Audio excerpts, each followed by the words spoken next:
नमस्कार दर्शकवृन्द, के रूप र रङ नै मानिसको पहिचान हो त?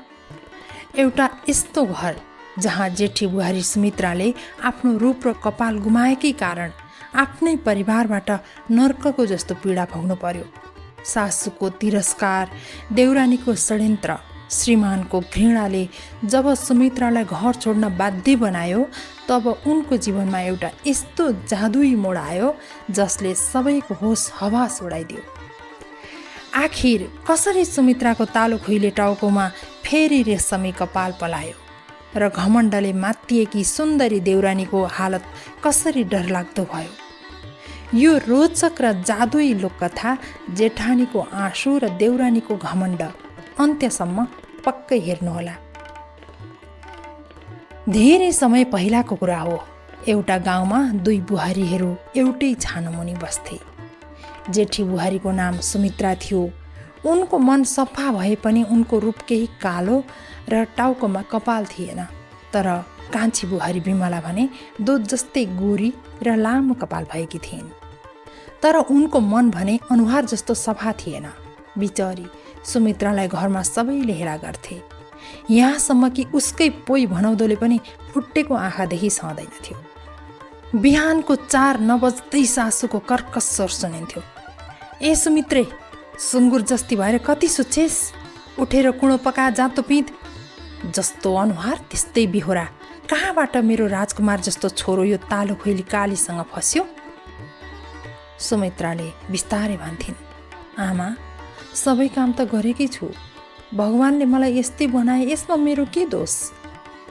ससुराले आँगनबाटै थप्थे, काम त गर्छेस् नि, तर तेरो यो तालो खुइले रूपले हाम्रो खानदानकै बेइज्जत भइसक्यो। कतै भोज भत्तेरमा लैजान पनि लाज लाग्छ। त्यत्तिकैमा बिमला आफ्नो लामो कपाल हल्लाउँदै कोठाबाट बाहिर निस्कन्थिन् र सुमित्रालाई भन्थिन्, दिदी, भोक लागिसक्यो, खाना कति बेला पकाउने हो? म त आज छिमेकीको बिहेमा जन्ती जानु छ। अब तपाईँलाई पठायो भने त हाम्रो घरको नाकै जान्छ, होइन त आमा? यो सुन्तला रङको साडी र चोली राम्रोसँग धुनु है, कतै दाग लाग्यो भने विचार गर्नुहोस् नि। केही दिनपछि भान्सामा सबै परिवार खाना खान बसेका थिए। सुमित्राले खाना पस्किरहेकी थिइन्। बिमलाले व्यङ्ग्य गरेर हाँस्दै भनिन्, ओहो दिदी, अलि परे बसेर पस्किनुहोस् न। कतै तपाईँको टाउको त्यो रोग मेरो यो सुन जस्तो कपालमा सर्यो भने त मेरो त बिजोकै हुन्छ नि।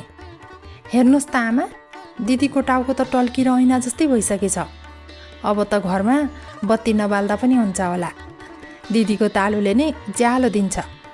सासूले साथ दिँदै भने, हो त नि कान्छी, बिहे गरेर ल्याउँदा कति राम्री थिए, अहिले त यसलाई हेर्दा पनि डर लाग्छ। कुन जुनीको पाप बोकेर आइछ कुन्नी? बिमलाका श्रीमानतिर हेर्दै देउरानीले फेरि थपिन्, दाजु, तपाईँलाई त कठै भन्न मन लाग्छ बिचरा। तपाईँ यति राम्रो मान्छेलाई कालो कोइला जस्ती र तालो खुइलेको फेला पर्नुभयो। बिचरा बाहिर साथीभाइमा जाँदा पनि कहाँको डाइन ल्याएको भन्छन् होला है। सुमित्राले आँखाभरि आँसु बाँध्दै भनिन्, नानी, मलाई भगवानले यस्तै बनाउनु भयो, यसमा मेरो के दोष छ र? म पनि त सन्चो हुन चाहन्छु नि। बिमलाले ठुलो स्वरमा हाँस्दै भनिन्, भगवानलाई पनि दोष दिने दिदी, भगवानले पनि अनुहार हेरेरै माया गर्छन्, बुझ्नुभयो? सुमित्रा जब बिहे गरेर यो घरमा भित्रिएकी थिइन्, उनी निकै सुन्दरी र लामो कपाल भएकी थिइन्। तर उनलाई घरमा आएको केही महिनामा एउटा अनौठो रोगले समात्यो। वास्तवमा देउरानी बिमला सुमित्राको सुन्दरता देखेर डाहा गर्थिन्। उनले एकजना झाँक्रीसँग मिलेर सुमित्राले नुहाउने पानीमा एउटा यस्तो विषालु जडीबुटी मिसाइदिन् जसको असरले बिस्तारै बिस्तारै सुमित्राको टाउको चिलाउने र कपाल झर्ने हुन थाल्यो। सुमित्राको कपाल झर्न थालेपछि सासूले भनिन्, ए कान्छी, हेर त, यो सुमित्रालाई कस्तो नराम्रो रोग लागेछ। यसको त तालु नै खुइलिएर आयो। पक्कै पनि यसले केही पाप गरेर आएकी होला, त्यही भएर देउताले यसको रूप खोसे। बिमलाले कुटिल हाँसो हाँस्दै थपिन्, हो त नि आमा, यस्तै रोगिनीसँग एउटै घरमा बसे त हामीलाई पनि सर्छ होला। दिदीलाई गोठमा ओछ्यान लगाएर सुत्न भन्नु है।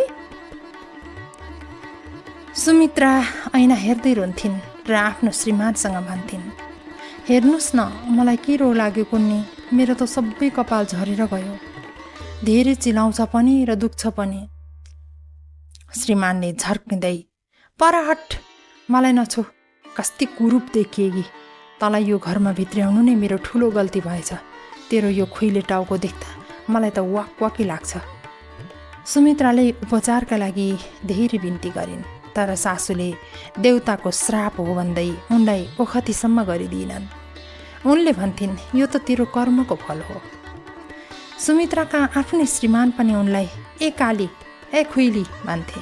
अपमानले मन थकित भएपछि एक साँझ सुमित्राले सोचिन्, यस्तो तिरस्कार सहेर बाँच्नुभन्दा त जङ्गलमा बाघ भालुको आहारा बनाउनेको। उनी रुँदै जङ्गलको बाटो लागिन्। जङ्गलको बीचमा पुग्दा सुमित्राले एउटा रुखको फेदमा खुट्टा काटिएको र रगत बगिरहेको बुढो कुकुर देखिन्। कुकुरले रुँदै भन्यो, ए नानी, मलाई सबैले ढुङ्गाले हानेर लखेटे। मेरो खुट्टा धेरै दुखिरहेको छ, मलाई अलिकति मद्दत गर न। सुमित्रालाई दया लाग्यो। उनले भनिन्, ए बिचरा, कति धेरै रगत बगेको। कुन पापीले यस्तो गरेछन्?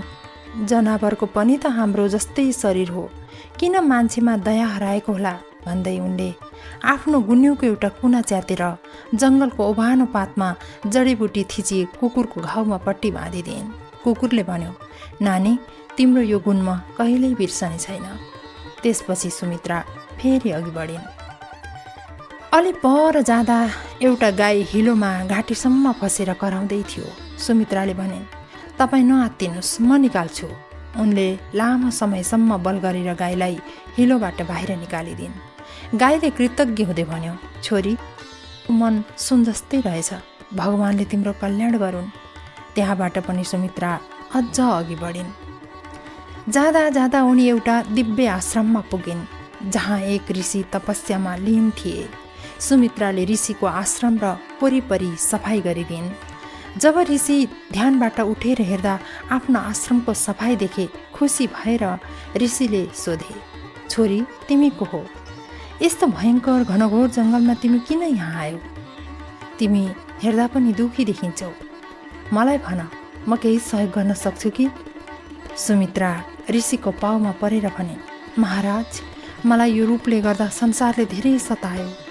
अब म मर्न चाहन्छु। ऋषिले मुस्कुराउँदै भने, छोरी, तिमीले चिन्ता गर्नु पर्दैन। तिम्रो सेवा भावले म प्रसन्न भएँ। त्यो अगाडिको अमृत पोखरीमा जाऊ र एकपटक मात्र डुबुल्की लगाएर यहाँ आऊ। तर याद राख, एकचोटि मात्र पानीमा डुबेर निस्किनु। सुमित्राले पोखरीमा डुबुल्की लाइन्। पानीबाट बाहिर निस्किँदा उनी संसारकै सुन्दरी भइन्। रङ टल्किने गोरो भयो, टाउकोमा घुँडासम्म पुग्ने कालो रेशमी कपाल पलायो। सुमित्राको खुसीको सीमा रहेन। आएर ऋषिलाई धन्यवाद भनेर ढोगिन्। ऋषिले उनलाई एक सुन, चाँदी र हिरा मोतीले भरिएको टोकरी दिए र भने, छोरी, यो टोकरी कहिले खाली हुँदैन। सुमित्रा खुसीले फुरुङ्ग भइन्।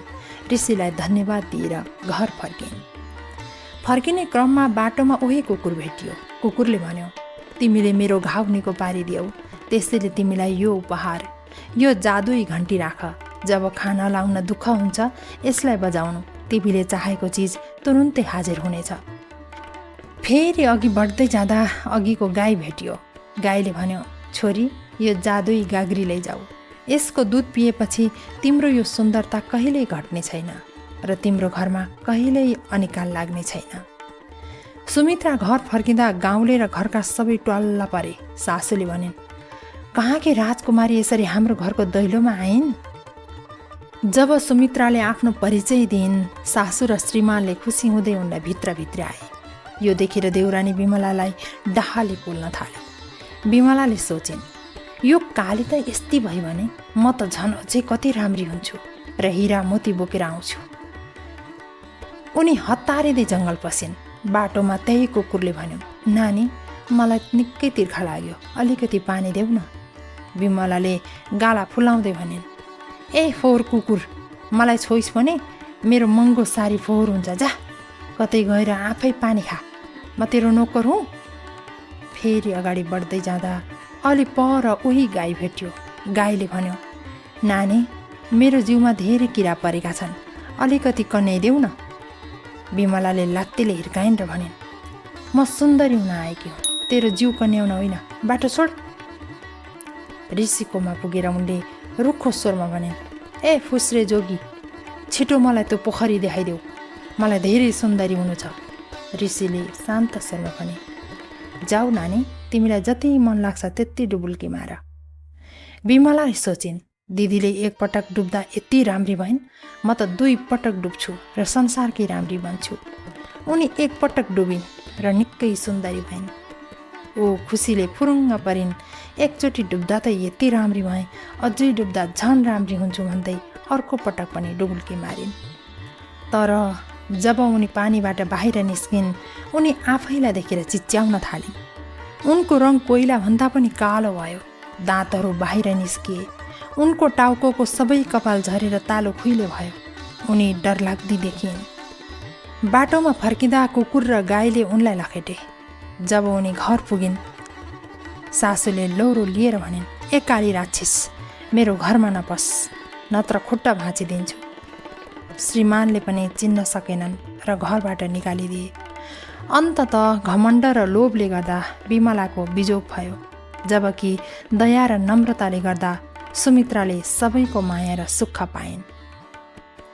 साथीहरू, यो कथाले हामीलाई सिकाउँछ कि मानिसको सुन्दरता उसको अनुहारमा होइन, उसको हृदयमा हुन्छ। सुमित्राको दया र सेवाभावले उनलाई हराएको रूप र सम्मान फिर्ता दिलायो, तर विमलाको लोभ र घमण्डले उनलाई कुरूप बनाइदियो। साँचो भनिएको छ, जस्तो कर्म त्यस्तै फल। तपाईँलाई आजको यो नेपाली लोककथा कस्तो लाग्यो? अनि यो कथा तपाईँको कुन सहर या कुन गाउँमा आइपुग्यो? कृपया तलको कमेन्ट बक्समा आफ्नो ठाउँको नाम लेख्न नभुल्नुहोला। यदि कथा मन पर्यो भने भिडियोलाई लाइक गरिदिनुहोला, हाम्रो च्यानललाई सब्सक्राइब गर्न पनि नभुल्नुहोला। अर्को रोचक कथाका साथ फेरि भेट्नेछौँ, तबसम्मका लागि बिदा दिनुहोस्। धन्यवाद।